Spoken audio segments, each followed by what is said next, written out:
kicking and crawling, won't trade no more oil for blood.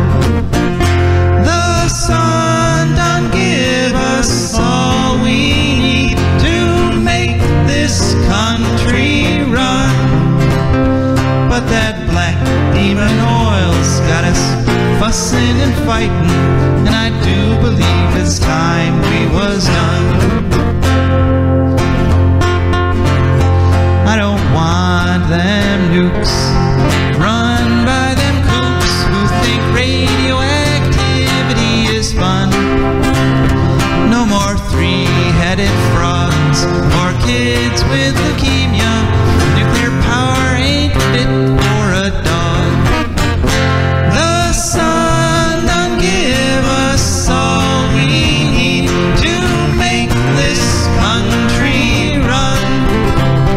But that nuclear power's got us fussing and fighting, and I do believe it's time we was done.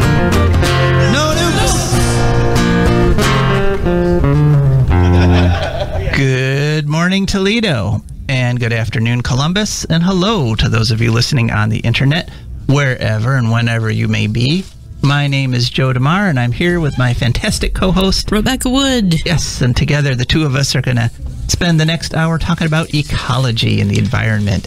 And we're going to talk about it in the way it affects you, your wealth, your health, your happiness, the wealth and happiness of your friends and families and pets and all the little plants and insects that are buzzing around your house right now, because we're kind of at the height of the insect season now, because, you know, midsummer and things are going to start getting cooler, and the insects are going to calm down a bit. But right now they're going full blast. So, which some people think is a bad thing. I remember our neighbor's kid said, you know, I could live without insects. I wish there weren't any insects. And I said, well, no, you could not live without insects, because once they're gone, you're going to follow, you know, pretty quickly. So anyway, we're going to have a great show for you today. As I said, we are going to spend the next 10 minutes or so just sort of chatting, and you can join us at any time at 877-909-1007. That's 877-909-1007. Or you can send a text also at 419-973-5841. And we love to talk to you. We love to, when people ask us questions about the environment or the ecology, things that are going on. And one of the things that's going on for us this year has been our garden. My wife and I have been doing incredible things with gardens. And in fact, yesterday we had it's approaching a bushel of tomatoes out of our gardens. We've got 14 tomato plants, and so we did what we called Mission Tomato. We drove all over Bowling Green, dropping off bags of tomatoes to people that sometimes we only knew tangentially, like friends of a friend's. Here's some tomatoes. I don't know. How was your garden this year? Give us a call and let us know. 419-973-5841. You know, I like to think it's our gardening skills have reached a level, but I'm seeing things on Facebook and stuff that suggest that everybody's awash in tomatoes this year. We're about to have a whole bunch of Hungarian peppers all at once, apparently, in a week or two. Hungarian peppers, yeah, those are great. Yeah. So how did your garden grow? How is your garden growing this year? Let us know at 877-909-1007. And, this first little part of the show, I like to just sort of talk about various things. And I was driving in this morning, and I saw from Bowling Green, when I first got on I-75 there to head north, I saw this tremendous plume of smoke up north. And as I got closer, I realized that it was the refinery over there on Navarre Road. And they are having some sort of tremendous something is happening at that refinery that's not normal, because there's always a flare there. They're always flaring off gas because they process tar sands, which come from Canada, and those tar sands have a lot of nasty chemicals in them, and the refining process produces a lot of waste, so that flare is always going. But this morning, the flame of that flare, I'm estimating, was about 80-90 feet tall, just the flames. And the plume of big, black, thick smoke that it was producing, like I say, I could see it as soon as I got on the road in Bowling Green. So something's up with the refinery there. It's like the thing in the Old Testament about the pillar of flame and fire by night and smoke by day that led the Israelites to the promised land, except for it's leading to cancer mostly, I think. Wow, I didn't remember that fire and things. So then I wonder if that was a hint that, hey, there's oil over here, come get it. Could be, yeah. You gotta wonder. I don't know, but it sounds like maybe it was leading them astray. And as an environmentalist, as an ecologist, when you see something like that, it just, sometimes that's when it's hard to be an ecologist, because there's so many battles, and just the knowledge that you gain when you look at ecology and the environment. For example, we had our interview with Mark Jacobson, and he told us all about how black carbon is one of the worst things in terms of global warming. And of course, I was witnessing as I drove in, just that drive, as I could see that plume, probably a couple 100 tons of black carbon got put into the air. I watched it getting put into the air. And it's, sometimes it can get very discouraging. And sometimes you just sort of have to take something you've learned like that and shelve it so that you can work on other things, because human beings only can hold, process about 7 things at once. That's our short-term memory can only hold like 7 items. Speak for yourself. I can process hold and process about a half a thing at once. I didn't diagnose ADHD a lot when I was in school. Okay, well, maybe I should have said... not for girls. Okay, to be more accurate, then up to normal 7 people. things. Right. Yeah. But, of course, there's more than 7 things threatening the environment at any one time.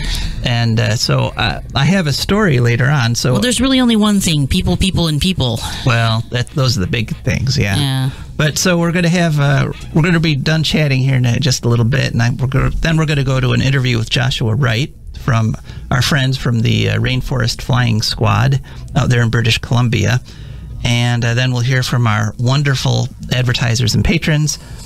Then Rebecca is going to talk about a topic that we came up with last week from a caller, and that is the bioluminescent critters down there on the beaches in Florida, which is fun.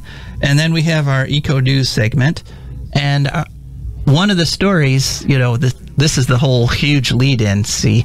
One of the stories that I'm going to talk about in the Eco News touches on one of those environmental things I learned about and sort of fought way back in high school, back in the mid-'70s, and there's been some progress made on it. All of a sudden, other people who've been working on it for the whole 40-plus years actually made some progress on this story, which is wonderful, but it's one of those things that I haven't been able to I haven't been able to do anything about it because there's just too many things to do. It was one that got pushed back. So it's always nice when other people... So you're constantly struggling not to get overwhelmed, basically.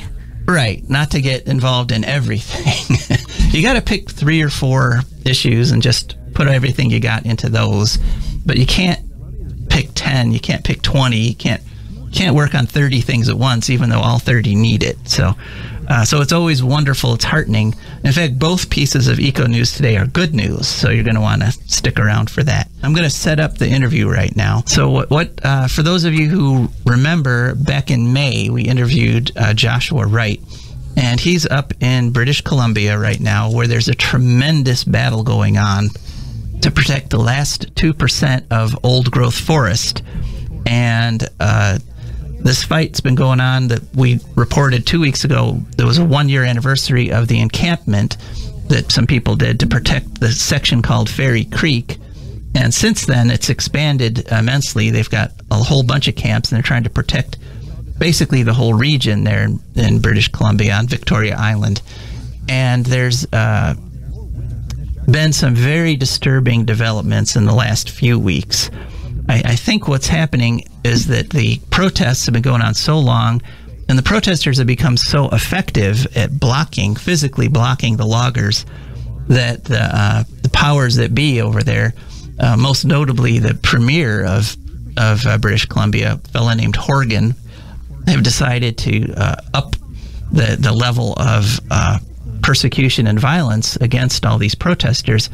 And these protesters aren't all just, young college-age kids or anything like that. Literally, it's a complete cross-section of British Columbia society. There's, everything from children to octogenarians out there putting themselves on this road to try to stop the loggers, because we can't afford to lose that last 2% of old-growth forest there. So there's our setup, and I think we're ready to go. Let's hear our interview. Okay, welcome to For a Green Future. If you could just give us your name and the group that you're with. Yeah, my name is Joshua Wright, and I'm with the Rainforest Flying Squad. Thanks for having me on. Oh, our pleasure. Yeah, and thanks for coming on. We had interviewed you back in May, and I really wanted to get sort of an update of what's going on up there, because I guess there's been some very troubling developments in the recent weeks. Could you let's just review the overall situation right now. What exactly is the controversy up there in British Columbia? So about a year ago, a group of a couple dozen people set up a blockade of a logging road in an area called Fairy Creek, basically to prevent road building into a section of old growth forest at the headwaters of one of the last intact valleys on southern Vancouver Island. And they was sort of making a statement saying that, as the British Columbian public, we've had enough of the destruction of our ancient temperate rainforests. Right now, they're being destroyed at a rate of over 150,000 hectares per year in British Columbia alone. They're being clear-cut for the timber industry. And it was basically a group of people saying, enough is enough. And, since then, we've expanded out dramatically. We're not only blockading the headwaters of Fairy Creek, but numerous other old-growth forests around that section of southern Vancouver Island. And this is Peshidet and Didadat territories, and we're there under the invitation of Peshidet Elder Bill Jones. And in recent months, the Teal Jones Group, which is the company that's doing the logging, has gotten an injunction against us, which essentially means that the RCMP has been able to come in and arrest protesters. And we're up to, as of today, as of actually right now, I think it's about 721 arrests so far. Whoa. And yeah, just in the past few days, the RCMP has been arresting, 20, 30, 40 people a day up at the blockade. There's been extreme acts of brutality against peaceful protesters, targeting Indigenous and BIPOC land defenders. And it's absolutely unacceptable that in this day and age, we're still logging trees that are 10 feet thick and 1,000 years old.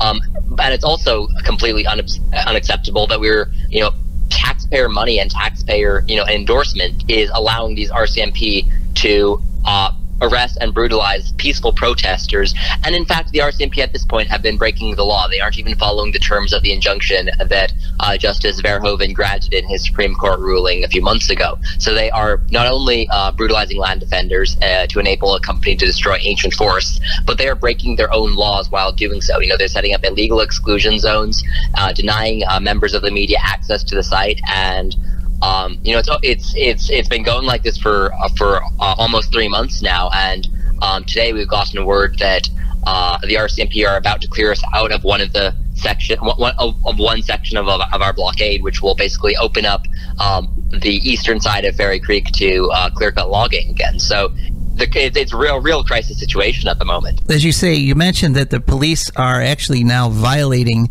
the orders of the same judge that authorized them to go in and start making these arrests, and there's been over 700, and the last count that I heard, it was like 698, so they must have arrested a whole bunch of people just in the last 24 hours. Yeah, just in the past couple of days, we've had a single day where about 43 people were arrested on one single day. And this is really turning into the largest act of civil disobedience in Canadian history. The biggest was Clayoquot Sound about 30 years ago, which was also a fight against the NDP government for allowing logging in this intact area, and it's happening. It's a repeat of history, and we're on track to become the largest act of civil disobedience in Canadian history in the next couple of weeks. It's just incumbent upon Premier Horgan and the NDP, who say that they're acting on climate change, who say they're going to be pushing progressive climate policies, to actually keep their promises for once. They promised they would get rid of the Site C dam. They built, and turns out they're building it. They're allowing Line 3 to go ahead, and even though they promised to protect old growth, they protected a measly amount compared to what is actually at risk. And in fact, they haven't even protected it. They've just deferred the logging of this old growth for the next couple of years. The Union of BC Indian Chiefs has come out and been very clear that we need a province-wide deferral on all old growth logging with a path to permanent protection right now, immediately. And what the government is doing instead is that they're pursuing a policy of talk and log or study and log, where they have a scientific advisory panel, or they have another report saying, oh yeah, you need to act, and then they never do act.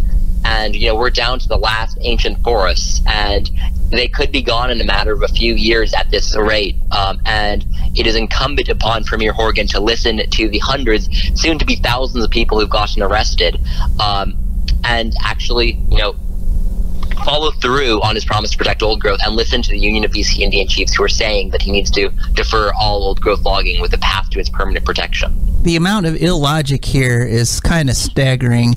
I mean, from what I understand, there was an agreement made with some of the indigenous leaders here to allow this logging, and they were given approximately something like $200,000. And the BC has already spent more than $13 million on this illegal RCMP activity. I mean, that just sort of gives you a picture that they're willing to pay the native population about $200,000 to log these ancient trees, and then they're willing to spend tens of millions on police brutality. And some of this brutality that I've been hearing is really worrisome there. I guess there was an incident involving gravel and some of your protesters that were locked down. Could you describe what happened there? I mean, we've had, honestly, I don't even know which incidents you're referring to, because there are so many of them. We've had helicopters drop gravel on peaceful protesters. We've had RCMP sexually assault people on the front lines, pepper spray them in their eyes. We've had all manner of things. We've had a protester hit by a backhoe, and then the RCMP denying that protester any medical attention for hours, and even denying us the ability to take them out into the hospital. We've had, numerous acts of violence. Violence by RCMP against peaceful land defenders. There's been, so far, the land defenders have, the loggers have attacked us, RCMP have attacked us. We have not attacked them because we are peaceful protesters. And, really, it's abhorrent that in a democratic society where the right of peaceful protest is supposed to be upheld, that instead they are trying with everything that they've got to shut us down, even if it means violating their own laws. It's absurd. And, you brought up democracy there. As I understand it, that overwhelming opinion of the people in British Columbia is on your side in this. Yeah, I mean, 92% of British Columbians want an end, or want to see our old growth protected, according to a poll that was taken relatively recently. That's 92% of people. And yet, if you look at the land base, the vast majority of the land base is used for industrial logging, when 92% of people want to, these forests to remain outside of that land base and be protected as wilderness areas, and as indigenous protected parks, and as culturally important, spiritual sites. And it is a very strange world in which a government that says that they are acting for the will of the people are instead, acting as if the corporations have more say than we do. We have not, as the Rainforest Flying Squad, we've been blockading at Fairy Creek for over a year. The government has still not recognized us as a stakeholder in the conversation around old growth logging. They have said that we're not of interest in that conversation, but they will meet with Till Jones, they will meet with Interfor, they will meet with these massive timber companies, but they will not meet with people who are literally putting their freedom on the line to save these ancient places. I mean, it's an absolute shame that this government has an opportunity before them. They could come out and say, we are going to make the change that the United Nations Intergovernmental Panel on Climate Change has said we need. We are going to protect these forests because they are one of our only buffers against climate change. And we are going to, show that we are committed to actually changing the way we've been doing things. But instead, what they're doing is making promises, talking out one side of their mouth and talking out of the other at the same time, and doing the opposite. There's 43% more approvals this year in old growth forests than last year, under an NDP government that promised to protect old growth. How is that the change in the right direction? How is that how is that them keeping their promises? It's absolutely absurd. And it actually, the day that the police raided Berry Creek HQ was the same date that the United Nations released their climate report. And in the climate report, one of the things it says is that most of our forests have now become net releasers of CO2 because of human activities, because of industrial logging. Logging is not sustainable as it's done now. And we need to recognize that fact, and we need to make a shift. We can't be saying, the deforestation of the Amazon is so horrible, when we're doing the same thing up here. I just want to hit the point that we, even out here in Ohio, are benefiting from the existence of your old growth, because those trees are absorbing carbon that would otherwise be going to the atmosphere. They're moderating temperatures, they're moderating weather patterns. You're actually fighting for everybody, not just the people of British Columbia. Yeah, I mean, I'm actually an American, so I live on Washington State. And I mean, yeah, the way I see it, and I think the way many people see it, is that these forests are world heritage. No one has the right to destroy an ecosystem that creates the air that we all breathe, right? I mean, it's literally the most intuitive thing. It's like these trees are the most biodiverse, most carbon-rich forests in the world, and we're still cutting them down when we're in the middle of a biodiversity and climate crisis. It's like it's emblematic of the situation that we find ourselves in, that we are still doing this, and yet, the British Columbia is going up in fire, and we're logging old growth. How does that make any sense? Yeah, you folks just had up there in British Columbia, well, all of the Pacific Northwest there, just had an incredible heat wave, and I guess hundreds of people died. Did you feel any of that? Were you out still protesting in that? Yeah, I mean, one of the things that we've experienced is, like, on the front lines, it's been so hot that we've had, medical incidences. It's been over 110 degrees up, on the front lines in these areas. And, the funny thing is that, the RCMP are, while it's not funny, actually. It's while during these heat waves, the RCMP has been using heavy machinery that is banned in drought because it could start wildfires. That's one of the things they're doing. And at the same time, the logging company is required to stop stop logging activities during the heat wave, but they're waiting until the end of the heat wave so they can clear cut more old growth. It's like Chevron building their deep ocean mining rigs to accommodate sea level rise. It is absurd. It's like we are waiting until this massive heat wave is over so we can log old growth forests, release a lot of carbon and make the situation even worse. There isn't any time for more talk. There isn't any time for, a slow shift. We need an end to old growth logging yesterday. And failing that, we need it tomorrow. It's about time that we actually, the governments that have made promise after promise after promise actually keep their promises. So if you're hearing this and you want to, help, I would call Premier Horgan, who is the Premier of British Columbia and who has the power to actually, change this. Tell him that he needs to listen to the protesters at Berry Creek. His number is 250-387-1715. You can give him a call. You can also find us on social media at Berry Creek Blockade or at Rainforest Flying Squad. And just amplify. And another thing is that I can guarantee that wherever you live, your own backyard is being threatened as well. Really what we need now is an entire movement across this globe to stand up for the land that we love, because it is the 11th hour. It's the 59th minute of the 11th hour. It's the 59th second of the 59th minute of the 11th hour at this point. And instead of actually, doing what makes sense, throttling down the overblown resource extraction and, coming up with a real, a good faith path forward, we're just doubling down on extractivism, doubling down on colonialism. And it's absurd, but it's also, this is probably the biggest moment that we have as individuals to actually change the course of history. So I encourage everybody listening to take a stand up. The border's open. If you can't come to Berry Creek, we honestly need the help. All right.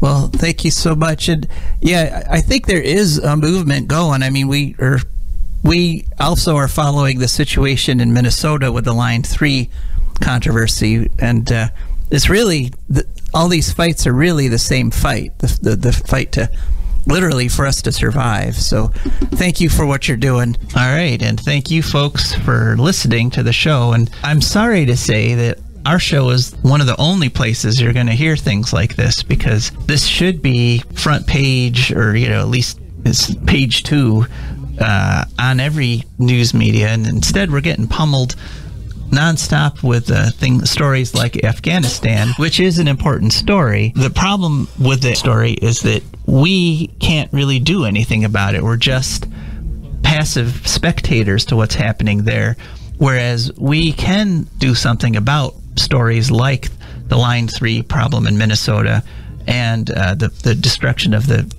rain-temperate rainforest by Teal Jones in British Columbia. As Josh said, you could give the Premier of British Columbia a call. Hey, call him up, ask him how he's doing, and then say, hey, you got to back off on this. What gives? Yeah. What gives, what dude? Are you doing? Not cool. Yeah. So, what do you think? Give us a call at 877-909-1007, or you can send us a text at 419-973-5841. Yeah, I think North American governments in general need to shut up about Cuba and them brutalizing protesters. Yeah, whatever. This was some pretty nasty. Whatever, Canada and the U.S. Yeah, Josh didn't go into a lot of detail, but there have been reports of really serious brutality there. And I mentioned the trench. What happened in that instance is there were 2 people who had dug a trench across the road, and they were locked down inside the trench with a pipe. They were holding onto each other's hands so they couldn't be extracted. So rather than dig them out, what the RCMP, Royal Canadian Mounted Police, tried to do is fill the trench in with gravel. And the idea being that they could, they'll force these guys out because otherwise they would get crushed. Sounds potentially lethal. And it got very close because they were actually having trouble breathing, and if you know anything about the physics of people getting buried, you literally can't leave someone in that position because the stuff sort of compacts down around them, and after a while it will kill them. So and of course they mentioned sexual assaults, and he also mentioned the science panel advisory. And part of the whole shadow of this big controversy is the judge that gave the police the permission to arrest people on this also told the police you can't have exclusion zones, you must allow the media in, and the police are refusing to do that. So the police are breaking the law. And there was a science advisory panel that was tasked by the Oregon government to study the old growth problem, and that panel unanimously recommended stopping all old growth logging. I mean, that's what a bunch of scientists who looked at it for like a year and a half, and they said, you know what? We just can't cut any more of this. And so he's ignoring, the science. He's ignoring the law just to get this Teal Jones about $100 million worth of timber. That's what this whole thing is about, is $100 million worth of profit for the logging company Teal Jones. And it's sad. But one thing that makes us happy is the fact that we have advertisers and patrons, people who are supporting the show, and we're very, very grateful for them. Wood County Park District is our sponsor. Wood County Park District is a natural resources conservation agency. They protect natural spaces, maintain quality green spaces, provide engaging programming, and they teach people to love and respect nature. They restore wildlife habitats, and they lead people on outdoor adventures. Wood County Parks protects natural spaces in Wood County for all to enjoy, from 8 a.m. to 30 minutes past sunset every day of the year. There's several ways you can find out what they're up to by calling 419-353-1897. That's 419-353-1897. You can also go, of course, to their website, which is www.wcparks.org. And you can also use that WC Parks to go to any app store and download their app, which has links to all their activities and announcements and so forth. And one of the announcements that WC Parks just sent out, this is a public announcement, is that Masks are now required indoors for all Wood County Parks buildings. So they're at least paying attention to science. I like it when some people do pay attention to science. And of course, For Green Future is also brought to you by our patrons. And these are wonderful people that have gone to patreon.com. That's Patreon. And they searched for Green Future. Up popped our fantastic Patreon page with different levels of membership, monthly memberships, where you sign up and then a little bit comes out of your checking account every month, comes over to us, and that's what lets us keep this show on the air. And unfortunately, this is one of those shows that kind of has to be on the air, because I make a bet, and call me if I'm wrong and tell me this, I make a bet you haven't heard this story about what's going on in British Columbia anywhere else, let alone an interview with one of the people who's regularly on the front lines there. So that's patreon.com. Thank you to all our patrons. All right. Now it's time to hear from Rebecca. Rebecca, what have you got for us this week? Right. Well, last week a caller mentioned bioluminescence in Florida and being on the beach, and if you run across the sand, like your footsteps will light up in your wake. Yeah, it sounded cool. Yeah, and according to, I think they gave us a link to an article that said that the major sources of this are two organisms called Dino Flagellates and comb jellies, which they're not individual organisms. They're like, I don't know, they're a class or a subphylum or something. Actually, both of the taxonomy is sort of in doubt. The scientists are still arguing about it. But Dino Flagellates are one-celled aquatic organisms, which are phytoplankton, and they mostly apparently occur in marine settings. There are a few species, I guess. Bioluminescence in general tends to happen more in marine context. Although every once in a while, like, okay, on land you got fireflies and you got some kind of fungus that makes wood glow at night in the forest. Oh yeah, foxfire. Yeah, that. Yeah, that's cool stuff. I once went camping and we found a log that we were using to hold down the edges of our tent, so we set it all up, and then it got dark, and it turned out that entire log was filled with foxfire, so our tent was like had a light show. It's cool. Yeah. But yeah, Dino Flagella, apparently they're named because they look like a little nail. They look like a little nail with a head and a long body, and then two sort of uneven, asymmetrical flappy things. Flappy things, which are the flagella, which help them get around. But yeah, they have characteristics of both plants and animals. They can form blooms, and some of them are in fact poisonous or excrete poisons. Okay. So yeah, you want to be a little bit careful there. Don't drink the glowing water. There we go. Just to be honest, well, it's salt water anyway, so really don't drink it. Yeah. Okay. But yeah, their taxonomy is disputed.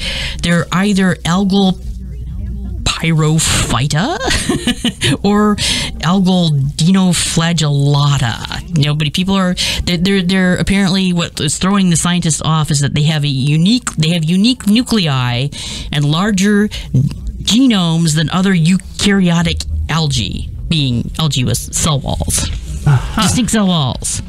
Okay. So nobody's sure if they should be their own category or exactly who they're closest cousin to. And then we have comb jellies from the xylem stenoptera or possibly Ctenoptera.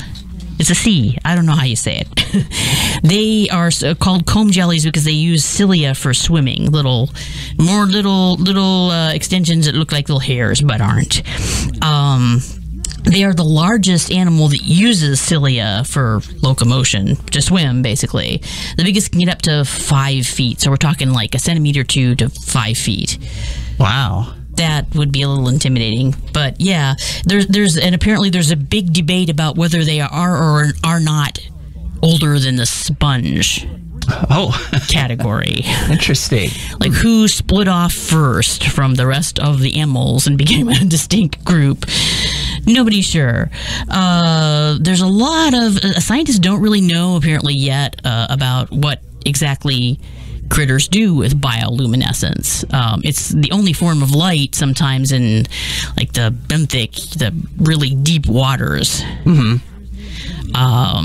But yeah, generally speaking, okay, they said startle, counter illumination, misdirection, distraction, body parts, burglar alarm, sacrificial tag, warning, coloration, seeking out prey, deterring settlers. So to say, this is our place. There's a lot of us here already. To evaluate the habitat, illuminate prey. I can't talk today. And attraction/recognition. So I'm pretty sure, in layman's terms, what this means is that they use them to try and eat stuff, to not get eaten, and to breed, essentially. That's what they're doing. Well, those are important things for any organism. But yes. I like the distraction. So it's like flourish. There we are. Yeah. Little flash. Yeah, there you go. Look over here.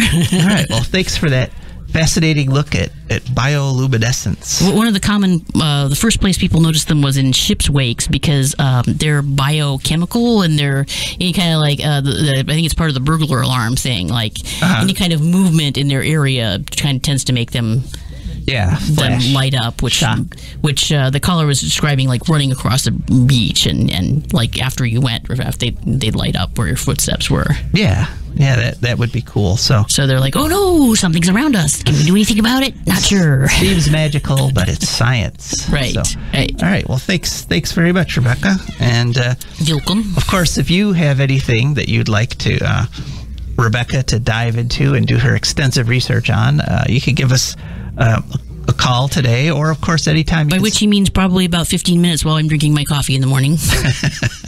Right, extensive research. Yes. And you could also at any time you could email us at joe@DeMare for a greenfuture.org. That's JOEDEMAREFOR greenfuture.org. So I could send an email, and if there's something you've always been curious about ecologically or environmentally, we would be happy to try to answer that question for you. Okay, so we're moving right along here. We got about 20 minutes left of the show. Plenty of time for a call or a text on any environmental topic. But right now we're going to go to our Eco News segment. And the first story, as I said, I've got good news stories today. The first story is from Mendocino County in California. And what they have done, the county has decided to cancel their contract with the U.S. Department of Agriculture because for decades they've had a contract that they hired the federal government, basically. They hired the feds to come in and kill all the apex predators that they could find in Mendocino County.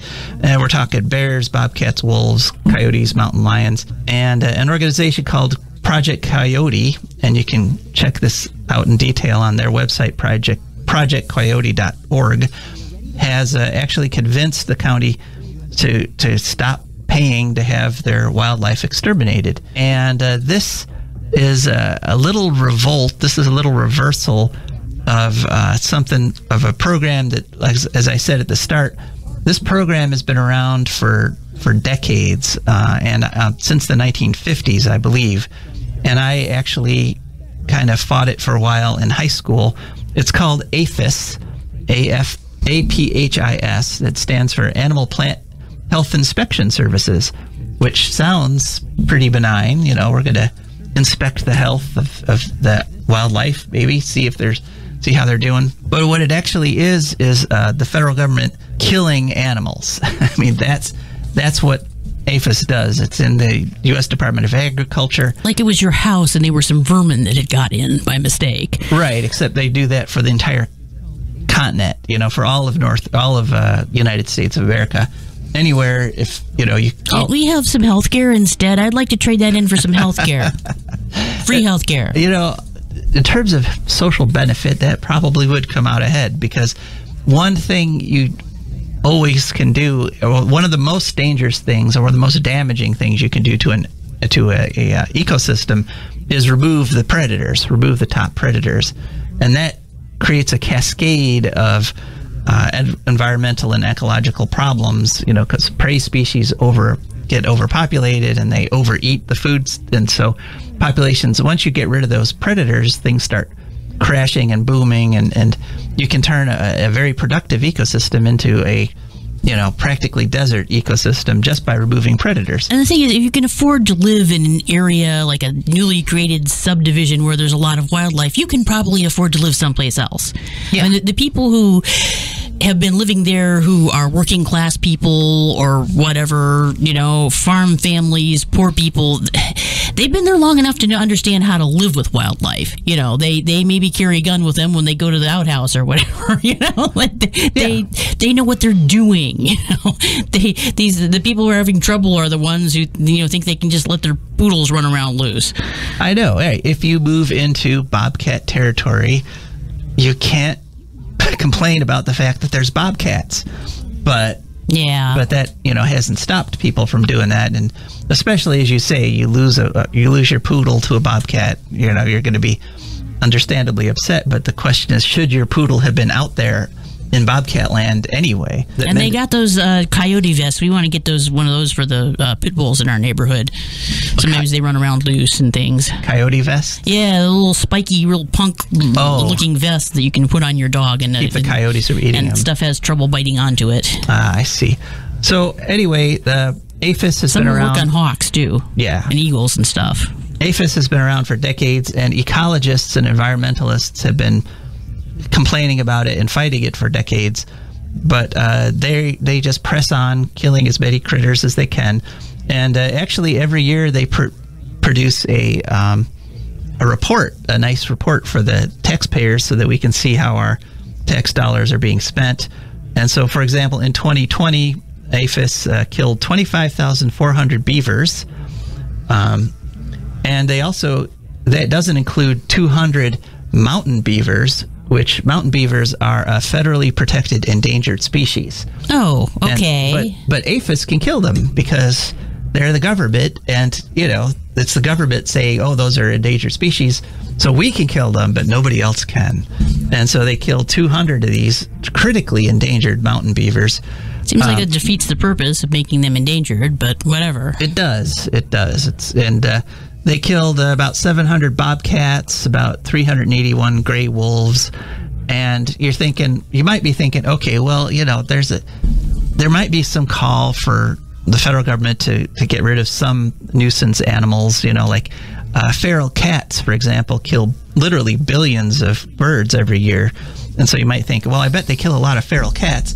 They killed 500 feral cats, which is, a fraction of the number of beavers they killed.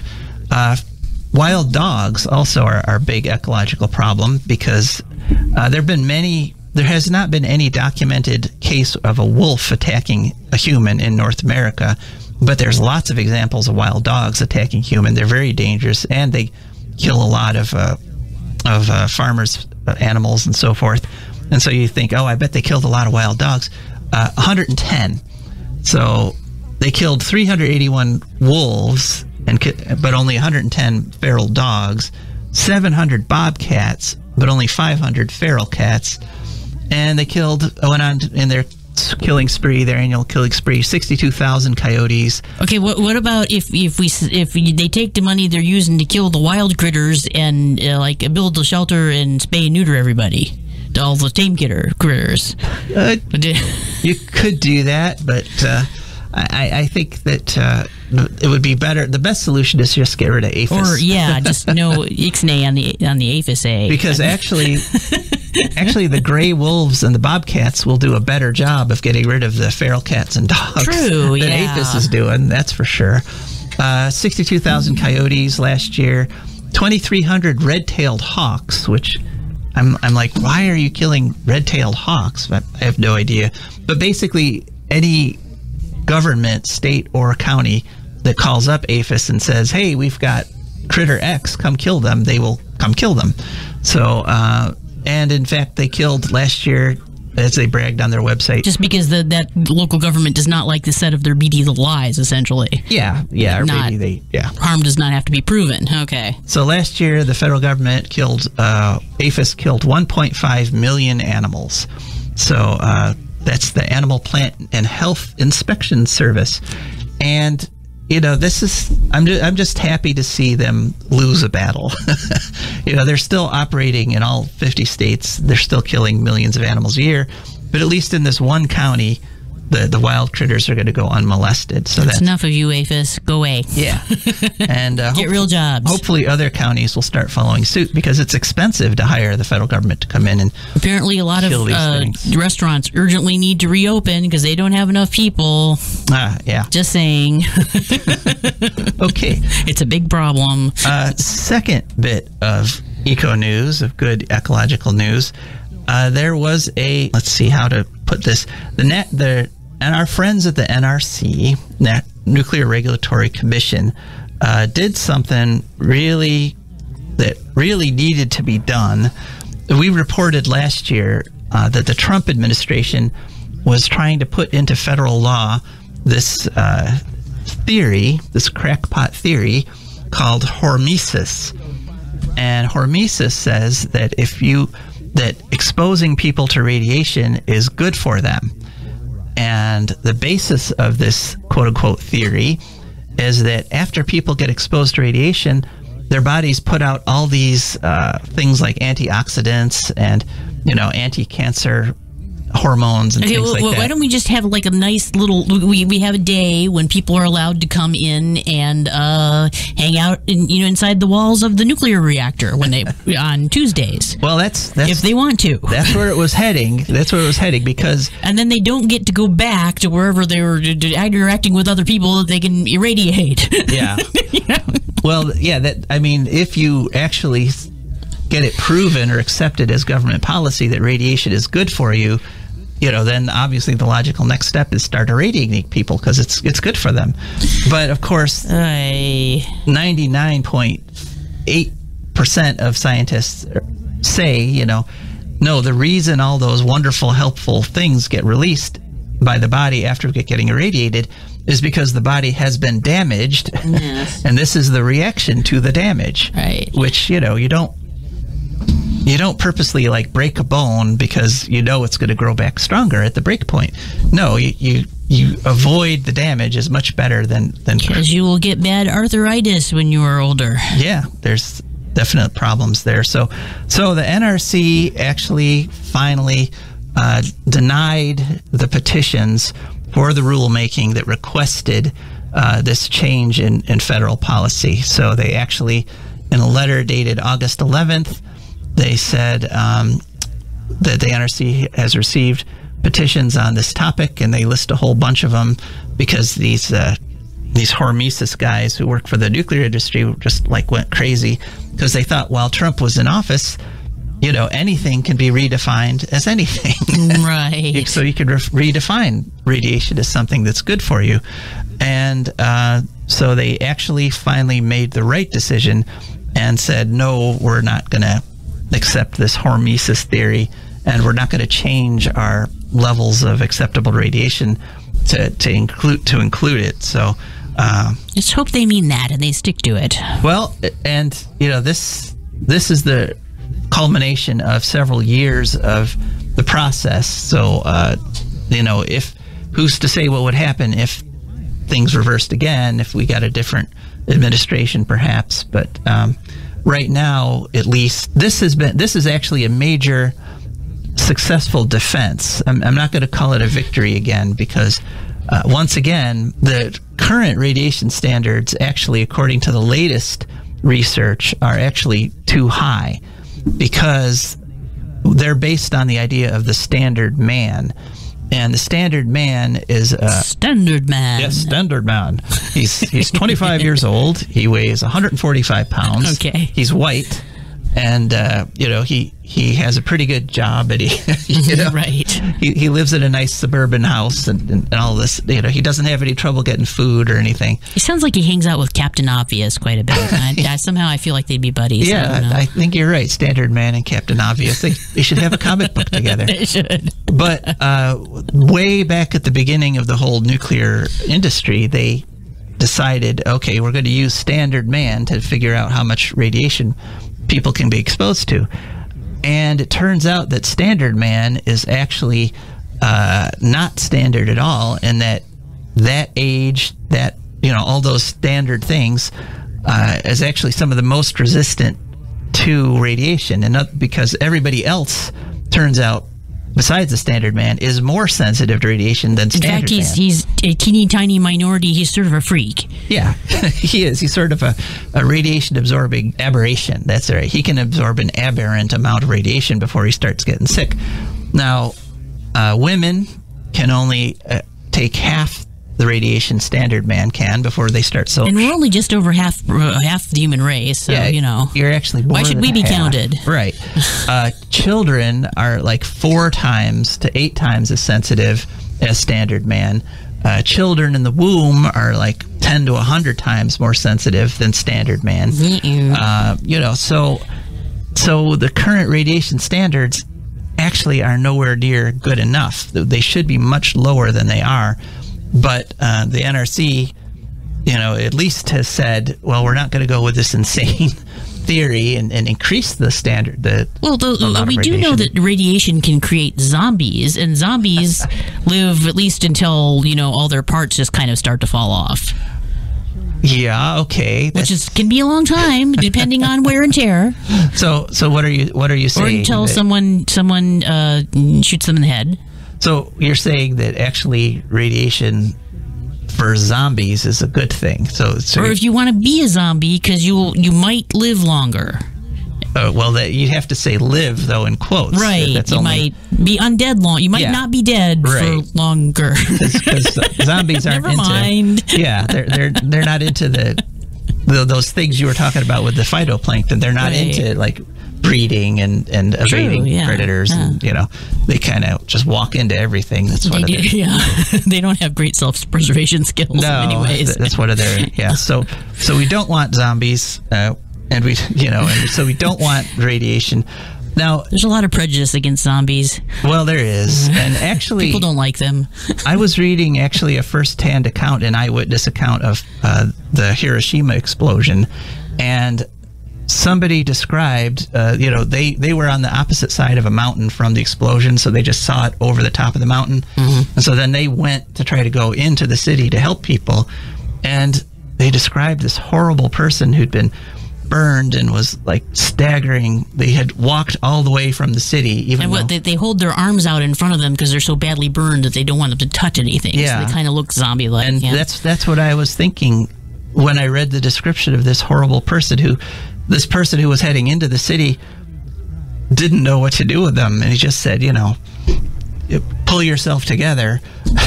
And the person basically just sort of at that point sat down and died. But this is what we want to avoid. We need to get rid of this nuclear technology altogether.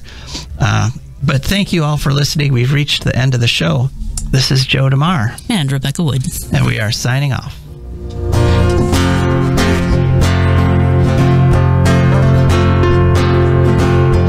I don't want no oil, a spoil in my shoreline. I like fish much better than crud.